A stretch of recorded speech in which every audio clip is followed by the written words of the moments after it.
अस्सलामुअलैकुम। हेडलाइंस आप मुलाहिजा कर चुके हैं। खबरों की तफसील के साथ मैं हूँ शिरीन जुल्फ़िकार और मैं हूँ रानी सैफुल्ला खान। बुलेटिन के सिलसिले को आगे बढ़ाएं, आपको अपडेट करें। वज़ीर आला सिंध कौम पर सियासत कर रहे हैं।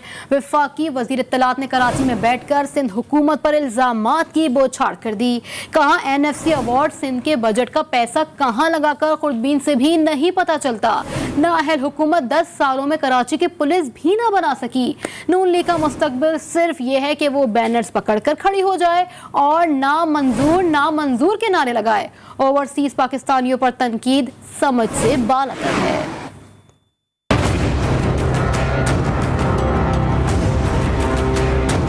वज़ीर आला सिंध जो बदकिस्मती से आप एक कॉम्प्रेस सियासत कर रहे हैं, यूँ लग रहा है कि सिंध गवर्नमेंट ने अपनी तमाम तर जो जिम्मेदारियां हैं वो सिर्फ प्रोटोकॉल एंजॉय करने तक रखी हुई हैं। सिंध को 2-3 सालों में 1600 से 1800 अरब रुपया ट्रांसफर हुआ है। सिर्फ इस साल सिंध को 700 से 750 अरब रुपया NFC अवार्ड के जरिए जो है वो मिलेगा। जब इतना पैसा आपके पास आया तो वो पैसा गया किधर? 1990 से कराची जैसा शहर जो है वो अपनी पुलिस नहीं बना सका। हर साल वफाक को आप मिन्नत तरला करते हैं कि रेंजर्स को आप यहीं पे रहने दें। आर्टिकल 140A को इम्प्लीमेंट होना चाहिए। ये एहसन इकबाल, साद रफीक, शहबाज शरीफ साहब, मरियम औरंगजेब, इन सब का यही मुस्तकबिल है। यही करेंगे कि बैनर लेके कोने के ऊपर खड़े होंगे, हुकूमत नामंजूर, इलेक्शन नामंजूर। PMLN पाकिस्तान के अंदर जो लीडरशिप है उसने ओवरसीज पाकिस्तानीज को हकारत के साथ मुस्तरद किया। मैं उनसे पूछना चाहता हूं कि उनके दो दूसरे लीडर हसन नवाज शरीफ, हुसैन नवाज शरीफ, इसहाक डार, वो आजकल क्या है? वो भी तो ओवरसीज पाकिस्तानी है। फर्क ये है कि ओवरसीज पाकिस्तानी जो बाहर मजदूरी कर रहे हैं वो अपना पैसा वहां कमा के पाकिस्तान भेज रहे हैं। सिंध के वज़रा ने वफाकी वजीर फवाद चौधरी को आड़े हाथों ले लिया और ताक कर तनकीद के तीर बरसाए। वज़ीर इत्तलात नासिर हुसैन शाह ने फवाद चौधरी के बयान पर रद्द-ए-अमल में कहा कि वफाक वज़ीर आला सिंध के खिलाफ साजिशें कर रहा है। साथ ही फवाद चौधरी को कहा कि सिंध की निगरानी के ख्वाब देखना बंद कर दें। सूबाई हुकूमत के तर्जुमान मुर्तज़ा वहाब बोले कि PTI की नाअहल हुकूमत ने अवाम की चीखें निकलवा दी हैं। फवाद चौधरी हुब्बुल वतनी का दर्द किसी और को दें, जबकि हुकूमत झूठ और U-टर्न के सहारे खड़ी है और सिंध का पानी किसी और ने नहीं, वफाक और पंजाब ने रोक रखा है। वज़ीर तालीम सिंध सईद ग़नी ने वफाकी वज़ीर फवाद चौधरी को अजीब मखलूक करार दे दिया। कराची में मीडिया से गुफ्तगू करते हुए कहा कि फवाद चौधरी अपने वज़ीर आज़म और उस्मान बुज़ार की बुराइयां गिनवाएं, जबकि शेख रशीद ने एतराफ़ किया कि वफाकी हुकूमत को कोई टफ टाइम दे सकता है तो वज़ीर आला सिंध दे सकता है। फवाद चौधरी साहब जो हैं वो बड़ी अजीब मखलूक हैं। इन्होंने खुद वज़ीर आज़म इमरान खान को लिखा कि बोजदार जितना नाअहल और नालायक वज़ीर आला पंजाब में कभी आया ही नहीं है। वज़ीर आज़म की क्या कैफियतें होती हैं वो आपको पता है। PTI के 2 वज़रा आला हों या PTI के वज़ीर आज़म हों, आइन और कानून से फारिग हैं। फवाद चौधरी साहब पहले भी आए थे यहाँ। अपने इत्तेहादियों को जो बेचारे बिखरे हुए हैं, टूटे हुए हैं, मायूस हैं, उनको हौसला देने के लिए इस किस्म की बातें करते हैं। वज़ीर आला सिंध आइन की बात करता है, सिंध के हुकूक की बात करता है, इसलिए नापसंद है। और मैं नहीं कहता, शेख रशीद ने खुद ये कहा था कि फेडरल गवर्नमेंट को अगर कोई शख्स टफ टाइम देता है तो वो मुराद अली शाह देता है। मईशत तबाह हो चुकी और बजट में सब अच्छे की रिपोर्ट दी गई। रहनुमा मुस्लिम लीग नून शाहिद खाकान अब्बासी ने फवाद चौधरी को गैर अहम वजीर करार दे दिया। कहा वफाक को सूबों के मामलात में मुदाखलत नहीं करनी चाहिए। असासे बेचकर काम नहीं चलाया जा सकता। हर चीज पर टैक्स लगा दिया गया है। आवाम पर 1200 अरब के नए टैक्सेस लगाए गए। बजट की बुनियाद ही झूठ पर रखी गई है। मौजूदा हुकूमत से किसी अच्छाई की तवक्को नहीं की जा सकती।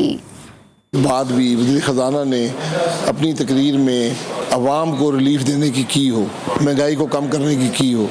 क्या उन्होंने बिजली के निर्ख कम करने की बात की है? क्या गैस की निर्ख कम करने की बात की है? क्या चीनी सस्ता करने की बात की है? क्या आटा सस्ता करने की बात की है? अशिया खुर्दनोश को कम करने की बात की है? क्या आवाम को महंगाई से रिलीफ देने की बात की है? एक लफ्ज़ नहीं है। ये तो अवाम दुश्मन बजट है। इसमें तो दूध को बढ़ाया गया, इसके अंदर टेलीफोन के खर्चे बढ़ाए गए, पेट्रोल डीजल बढ़ेगा, बहुत सी ऐसी चीज़ें भी छुपी हुई हैं जो नज़र नहीं आ रही, लेकिन ये सिर्फ अवाम पर मज़ीद बोझ डालकर ये अवाम को बेवकूफ़ बनाने वाली बात है और इससे मुल्क की महंगाई में इजाफा होगा। ये मैं आज आप बात याद रखें, ये बजट सिर्फ महंगाई में इजाफा करेगा। बजट आदादो शुमार का गोरख धंधा है। साबिक डिप्टी चेयरमैन और वज़ीर ख़जाना सलीम मांडवीवाला ने वफाकी बजट को नाकाम पॉलिसियों का आगाज करार दे दिया। कहा पेट्रोल की कीमतों में 20 रुपए का इजाफा होगा। हर चीज़ पर सेल्स टैक्स लगाने से चीनी भी महंगी हो गई है। तारीख का अजीब व गरीब बजट है जिसे काबीना ने मंजूर ही नहीं किया। हर साल पीटीआई का जो भी टारगेट रहा है उसमें उनकी टैक्स कलेक्शन की उन्होंने सिर्फ तबाही की है और कुछ नहीं कर। जिस गवर्नमेंट को ये नहीं पता कि हमने टैक्स कितना कलेक्ट करना है वो बजट क्या बनाएगी। तो ये 3 साल के बजट की यही स्टोरी है। 3 साल भी बजट कॉपी पेस्ट होता रहा है, आज भी कॉपी पेस्ट हुआ है। और जिसकी एग्जांपल आपके पास थी कि बजट पेश हो गया और कैबिनेट ने वो बजट अप्रूव नहीं किया। मेकअप पर टैक्स को खवातीन ने जुल्म करार दे दिया, लेकिन मेकअप छोड़ने से इनकार नहीं किया। कहा टैक्स देंगी, महंगे मेकअप की अशिया खरीदेंगी, पर मेकअप नहीं छोड़ेंगी। खवातीन का कहना था कि मेकअप करना उनका बुनियादी हक है। हुकूमत चाहे कुछ भी कर ले, टैक्स बढ़ा दे या नहीं बढ़ाए, खवातीन मेकअप करना कभी नहीं छोड़ सकती हैं। तो बुनियादी ज़रूरत है तो उसको छोड़ थोड़ी सकते हैं, अब सबका हो गया है। यहाँ पे अगर मेल्स को भी देखेंगे दोनों भी यूज़ किया हुआ है। दुल्हनों का मेकअप इतना महंगा हो गया था, 90,000 लाख रुपए। प्रॉपर इंडस्ट्री थी तो नजरों में तो आनी थी, टैक्स तो लगना था। टैक्स दे देंगी, मेकअप नहीं छोड़ेंगी। हर घर में तकरीबन हर लड़की मेकअप की शौकीन है, बच्चे से लेकर बड़ा तक। मेकअप पसंद है, चोरी चोरी मैं लगा लेती थी, मम्मा अब लॉक में रखती है। बनाओ श्रृंगार भी हमारे लिए बहुत जरूरी है, हस्बैंड के लिए खुसूसी तौर पे। औरतों के लिए तो सबसे बड़ी चीज ही मेकअप है और उसके बगैर तो वो उदास हो जाएंगी।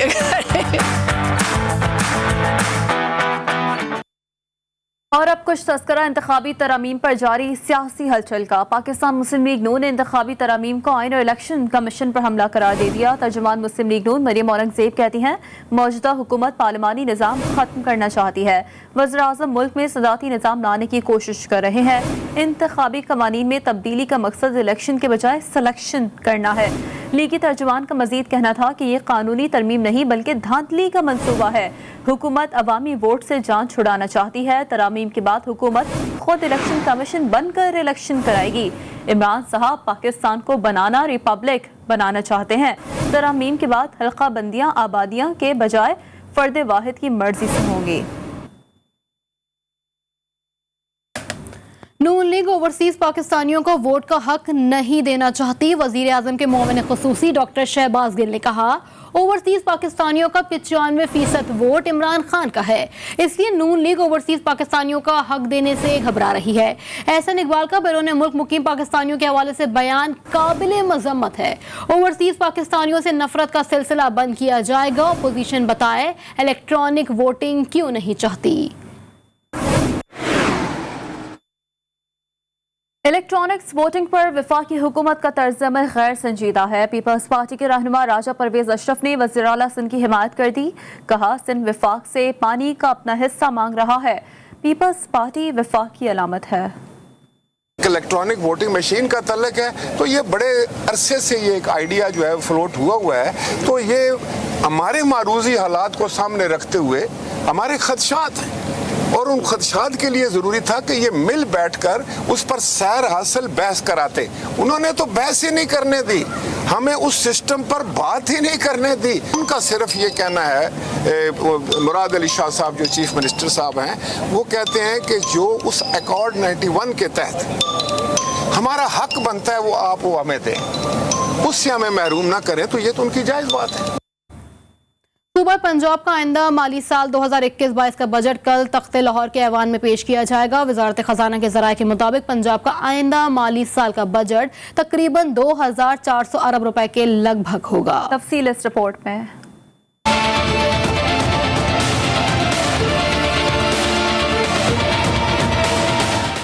वजारत खजाना के ज़राए के मुताबिक पंजाब में जारी तरक्याती मंसूबों के लिए 200 अरब रुपए मुख्तस किए जाने की तजवीज़ है, जबकि सेहत और तालीम के तरक्याती बजट में 1.5 गुना इजाफे की सिफारिश की गई है। सहूलत कार्ड के लिए 70 अरब रुपए, कोरोना से मुतासर कारोबार के लिए रिलीफ के लिए 40 अरब रुपए, सड़कों के लिए 35 अरब रुपए, जबकि जनूबी पंजाब के लिए सालाना तरक्याती प्रोग्राम के तहत 80 अरब रुपए देने की तजवीज़ दी गई है। जनूबी पंजाब की तरक्याती स्कीमों के लिए मुख्तलिफ फंड्स किसी और जगह खर्च नहीं हो सकेंगे।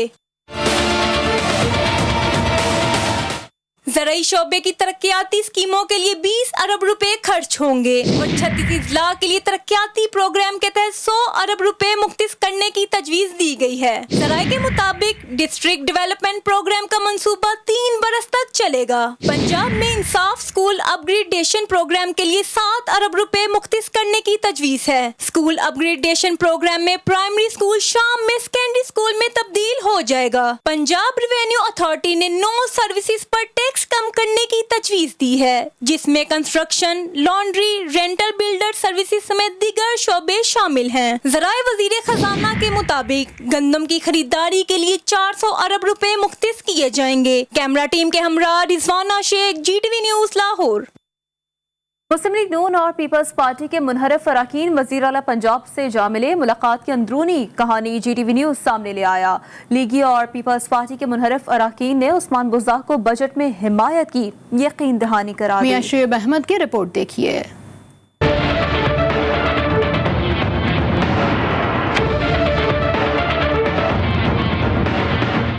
वज़ीर आला पंजाब उस्मान बुज़दार बजट मंजूर करवाने के लिए मुतहरिक तरीन ग्रुप के हम ख्याल अरकान के बाद लीगी और पीपल्स पार्टी के मुनहरिफ अरकान को भी राम कर लिया। ज़राए के मुताबिक मुनहरिफ अरकान ने यकीन दहानी कराते हुए कहा कि वो बजट मंजूरी के रोज तख्त लाहौर के ऐवान से गैर हाजिर रहेंगे। मुलाकात के दौरान अरकान सूबाई असम्बली ने वज़ीर आला को मुकम्मल हिमायत का यकीन दिलाया। वज़ीर आला ने भी अरकान को इनके हल्के में तरक्याती काम कराने की यकीन दहानी करवाई। ये पंजाब का अभी जो मौजूदा बजट आने वाला है, ये जो मैंने इसको ऑब्जर्व किया है, अल्लाह के फजल करम से पंजाब की तारीख का बेस्ट बजट आ रहा है। इस मौके पर वज़ीर आला से मुलाकात करने वाले अरकान में मियां जलील अहमद शरकपुरी, चौधरी अशरफ अली अंसारी, मोहम्मद फैसल खान नियाजी, राइस नबील अहमद, तैर बशीर चीमा, यूनुस अंसारी और मसूद मजीद शामिल हैं। मियां शुएब अहमद, GTV न्यूज़, लाहौर। और खेल के मैदान से आपको अपडेट करें। पाकिस्तान सुपर लीग के 20वें मैच में लाहौर कलंदर्स की टीम इस्लामाबाद यूनाइटेड के 153 रन के हदफ का ताक़ुब कर रही है। कलंदर्स की ओपनिंग जोड़ी ने टीम को शानदार 55 रन का आगाज दिया है। सुहेल अख्तर 34 रन बनाकर आउट हुए। इस्लामाबाद ने पहले खेलते हुए 7 विकेटों के नुकसान पर 152 रन बनाए। आसिफ अली 75 और इफ्तिखार अहमद 49 रन बनाकर नुमाया रहे। 3 विकेटें हासिल भी कर ली गई। हारिस रऊफ और शाहीन शाह अफरीदी ने 2-2 विकेटें उड़ाई।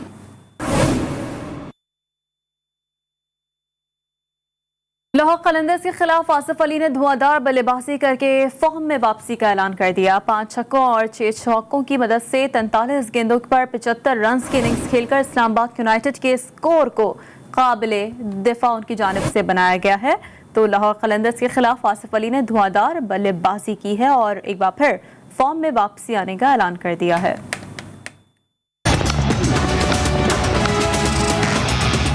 There you go. Big shot straight down the ground. Let you carry.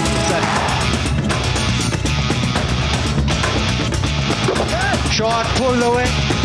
वजीर खारजा शाह महमूद कुरैशी का कहना है कि कुलभूषण यादव का केस बिगाड़ने वाली मुस्लिम लीग नून है। मुल्तान में मीडिया से गुफ्तगू में वजीर खारजा ने मजीद कहा कि भारत चाहता है कि कुलभूषण को कौंसलर रसाई ना दी जाए और वो पाकिस्तान को दोबारा आलमी अदालत में ले जाए। हम आलमी अदालत की सिफारिशात पर अमल दरामद कर रहे हैं।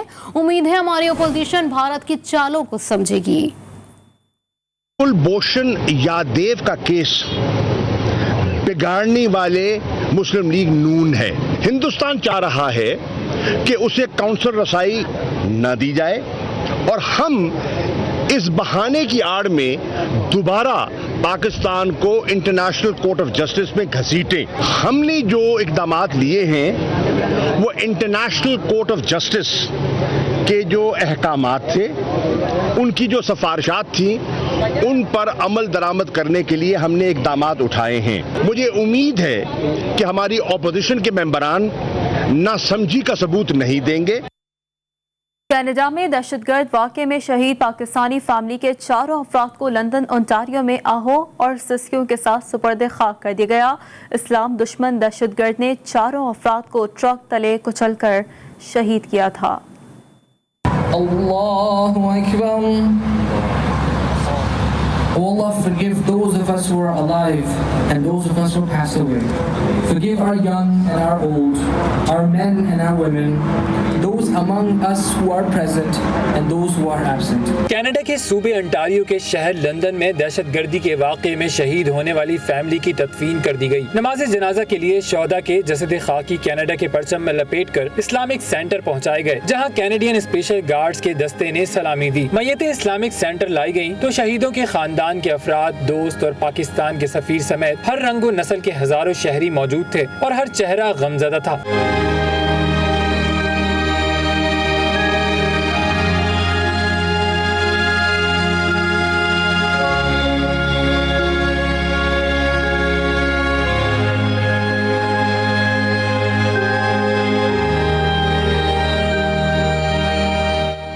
आखिरी रसूमात में शरीक होने वालों ने शहीदों की याद में फूल भी रखे और शहीदों को खिराज अकीदत पेश किया। कनाडा में पाकिस्तान के सफीर रजा बशीर तारड़ ने जनाजे से पहले शहदा के खानदान के अफराद से मुलाकात की और उन्हें वजीर आज़म इमरान खान का ताज़ियती पैगाम पहुँचाया। इससे कबल वजीर खारजा शाह महमूद कुरैशी ने भी दहशतगर्दी का निशाना बनने वाली फैमिली से टेलीफोन पर गुफ्तगू करके ताज़ियत का इजहार किया और हुकूमत की जानिब से हर मुमकिन मदद की यकीन दहानी कराई। सऊदी अरब की वजारत हज उम्रा की जानिब से रवां साल हज करने वालों के लिए 3 मुख्तलिफ पैकेजेस का ऐलान किया गया है। ऑनलाइन रजिस्ट्रेशन के जरिए 60,000 मुकामी अफराद हज की सादत हासिल कर सकेंगे। सऊदी अरब की वजारत हज की जानिब से सऊदी शहरियों और अकामा होल्डर्स गैर मुल्कियों के लिए ऑनलाइन 3 पैकेजेस का ऐलान किया गया है, जिसके मुताबिक पहले पैकेज में 12,113 रियाल फीस मुकर्रर की गई है, जो कि पाकिस्तानी रुपयों में 4,96,633 रुपए बनती है। इसी तरह दूसरा पैकेज की फीस 14,381 रियाल रखी गई है, जो पाकिस्तानी रुपयों में 5,89,621 रुपए बनती है। तीसरे पैकेज में 16,650 रियाल फीस रखी गई है, जो कि पाकिस्तानी रुपयों में 6,78,960 रुपए बनती है। ऑनलाइन रजिस्ट्रेशन करवाने वाले अफराद का कोरोना वैक्सीन लगवाना लाजमी शर्त करार दिया गया है। मस्जिदुल हराम में ज़ायरीन को आबे ज़मज़म देने के लिए रोबोट्स की खिदमात हासिल कर ली गई। इफ्तिताही तकरीब में मस्जिदुल हराम के इंतजामी के सरबराह और इमाम काबा अब्दुर्रहमान अल सुदैस समेत दीगर आला हुकाम भी शरीक हुए। मस्जिदुल हराम में ट्रॉली नुमा रोबोट आबे ज़मज़म ज़ायरीन को मुहैया करेंगे। दर्जनों रोबोट मस्जिद के मुख्तलिफ हिस्सों में जाकर उम्रा ज़ायरीन समेत नमाजियों को आबे ज़मज़म की बोतलें देंगे। इफ्तिताही तकरीब से इज़हार ख्याल करते हुए इमाम काबा अब्दुर्रहमान अल सुदैस ने कहा कि जदीद टेक्नोलॉजी का इस्तेमाल नए तकाज़ों से हम आहंग करता है, इसका फ़ायदा उठाना चाहिए।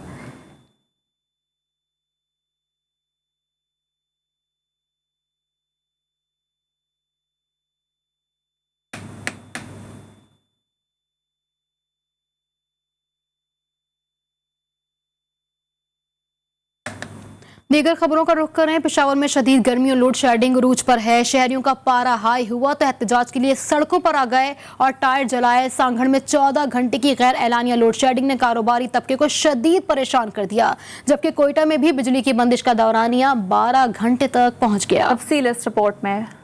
आंधी न तूफान, फिर भी लोड शेडिंग से शहरी हैं परेशान। पेशावर में सूरज सवा नेजे पर, गर्मी की शिद्दत बर्दाश्त से बाहर, ऊपर से बदतरीन लोड शेडिंग ने दिन में तारे दिखा दिए।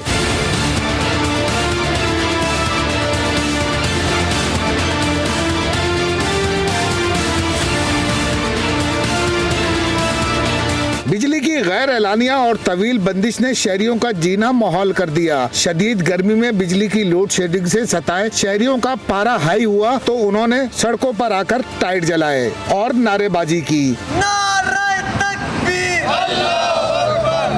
लोड शेडिंग से तंग शहरियों का कहना है कि पेस्को की नाअहली की वजह से मामूलात जिंदगी शदीद मुतासिर हो रही है, लेकिन हर महीने बिल बाकायदगी से भेजे जा रहे हैं। हम ये समझते हैं कि पाकिस्तान के अंदर बिजली की कोई कमी मौजूद नहीं है, बिजली का पैदावार पूरा हो रहा है, लेकिन ये हुकूमत की नाअहली है कि वो आवाम तक की बिजली पहुँचाने में नाकाम है। तिजारत, तालीम और ज़िंदगी के तमाम तर शोबे जो हैं वो इस वक्त मुतासिर हैं। सांगड़ समेत सिंध के कई शहरों में लोड शेडिंग का जिन बेकाबू हो गया। सांगड़ के शहरी 14 घंटे तक बिजली के बगैर गुजारने पर मजबूर हैं, जिसके बाइस कारोबार करना भी नामुमकिन हो गया है। 20 घंटे इन लाइट नहीं आ रही, ठीक है ना। हम तो बहुत परेशान हैं, दुकानदार हज़रात जितने भी है ना सब परेशान लगे पड़े। अभी भी आप देख लो लाइट है ही नहीं। ये तो गर्मी इतनी ज़्यादा है शहर के अंदर और कोई इनको पूछने वाला नहीं है। 5 मिनट लाइट देते हैं, 6 घंटे 2 घंटे 4 घंटे तो पक्की बंद हो रही। कोयटा में भी बिजली की तवील बंदिश ने शहरियों की जिंदगी अजाब बना दी। शहर में 8 से 10 घंटे बिजली बंद रहना मामूल बन गया, जबकि दीगर इलाकों में लोड शेडिंग का दौरानिया 12 घंटे तक पहुँच गया। मुल्क के बलाई इलाकों समेत पंजाब के बलाई और वस्ती इलाके आंधी और गरज चमक के साथ बारिश से जलथल हो गए। इस्लामाबाद और रावलपिंडी में बादल गरजे और जमकर बरसे। बादलों से सिर्फ रिमझिम ही नहीं बरसी बल्कि जालाबारी भी हुई है। तेज आंधी और मूसलाधार बरसात के बाद G5, G6 और लार्जेस्ट पार्क्स में भी दरख्त गिर गए, जबकि साइन बोर्ड्स भी सड़कों पर आ गिरे और साथ ही कई इलाकों में अंधेरा छा गया। इसी तरह जिंदा दिलाने लाहौरियों ने भी बारिश एंजॉय की और सुबह सवेरे गरज चमक के साथ बादल जमकर बरसे, जबकि कश्मीर, बलाई खैबर पख्तूनख्वा के मुख्तलिफ मुकामात पर वक्फे से होने वाली बारिश से मौसम खुशगवार हो गया। आलमी दुनिया से खबरदार करें, फलस्तीनियों का दुश्मन गजा पर बमबारी करके भी अपना इक़्तिदार नहीं बचा सका। इजरायली पार्लियामेंट ने नेतन्याहू का 12 साल पर मुहित इक़्तिदार खत्म कर दिया। पार्लियामेंट ने नई हुकूमत बनाने के हक में वोट दे दिया। गजा को बर्बाद करने के बाद सेहूनी फौज ने मगरबी किनारे में आबाद फलस्तीनी को बेदखल करना शुरू कर दिया। इसराइली हुकूमत भारी मशीनरी के जरिए सड़कों और पानी की पाइपलाइनों को खत्म कर रही है। सेहूनी इक़दाम से लाखों फलस्तीनियों को दीगर इलाकों में रहने वालों से ज़मीनी राब्ता मुनक़ता हो गया है।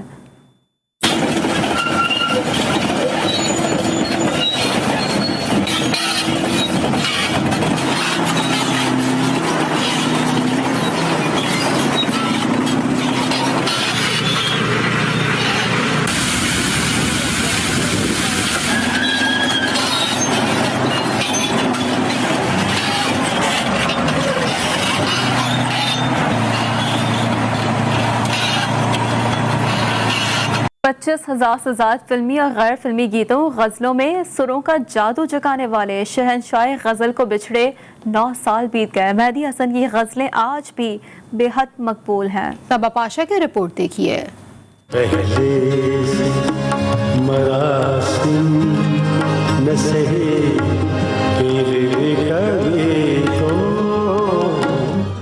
बरोडा के मशहूर मौसीकार घराने कलावंत में मेहदी हसन ने 18 जुलाई 1927 को आंख खोली। सुरों और साजों से मोहब्बत का सबक चचा और वालिद से कमसिनी में हासिल किया और महाराजा बरोडा के दरबार में 8 साल की उम्र में पुख्ता सुरों का ऐसा जादू जगाया कि सब हैरान रह गए। तकसीम के बाद पाकिस्तान आए पर किस्मत ने यावरी नहीं की। फिल्मों में काम ना मिलने पर सुरों के शहंशाह को गाड़ियों की ट्यूनिंग करना पड़ी। शिकार फिल्म में पहली बार गाने का मौका मिला, लेकिन फिल्म 1962 में फिल्म फिरंगी में गुलों में रंग भरे और फिर पीछे मुड़कर नहीं देखा। तुझ पे गुजरे न क़यामत शब तन्हाई। मेहदी हसन की गजल जिसने सुनी सुनता ही रह गया। मलका तरन्नुम नूरजहां ने उन्हें अपना उस्ताद कहा तो भारतीय गुलकारा लता मंगेशकर मेहदी हसन की मद्दाह रहीं। मेहदी हसन ने 25,000 से ज्यादा फिल्मी और गैर फिल्मी गीत और गजलें गाईं। उन्हें हुकूमत की जानिब से तमगा इम्तियाज, सितारा इम्तियाज और प्राइड ऑफ परफॉर्मेंस जैसे एजाजात से भी नवाजा गया। एक ब्रेक के बाद हाजिर होंगे न्यूज हेडलाइंस के साथ। देखते रहिए GTV न्यूज, जी पाकिस्तान के लिए।